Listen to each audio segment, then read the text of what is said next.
صحیح بخاری کی حدیث نمبر 68 سے ہمارا آج کا درس بخاری شروع ہوگا۔ حضرت سیدنا ابن مسعود عبداللہ بن مسعود رضی اللہ تعالیٰ عنہ حدیث کے راوی ہیں، اور اس کا باب امام بخاری یہ باندھتے ہیں کہ نبی پاک صلی اللہ علیہ وسلم لوگوں کی رعایت فرماتے تھے اور تعلیم دینے میں بھی، نصیحت فرمانے میں بھی، تاکہ ان پر ناگواری نہ ہو، وہ اکتا نہ جائیں۔ اس پر حضرت سیدنا عبداللہ بن مسعود رضی اللہ عنہ سے قول لکھا ہے، آپ نے حدیث بیان کی ہے، کان نبی صلی اللہ علیہ وسلم یتخولنا بالموعظۃ فی الایام کراہۃ الصامۃ علینا۔ نبی پاک صلی اللہ علیہ وسلم وعظ و نصیحت کرنے میں کچھ دن ہمارے لیے مقرر کر دیے تھے۔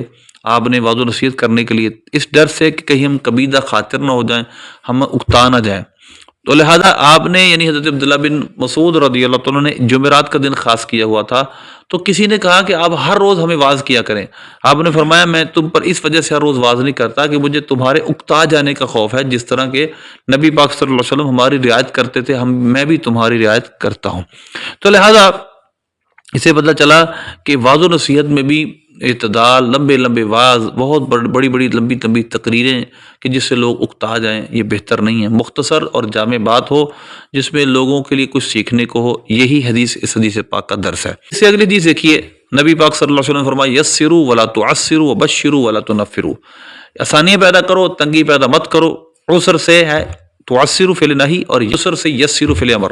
آپ نے فرمایا آسانی پیدا کرو اور تنگی پیدا مت کرو، بشروا ولا تنفروا، بشارتیں دو اور نفرت نہ دلاؤ۔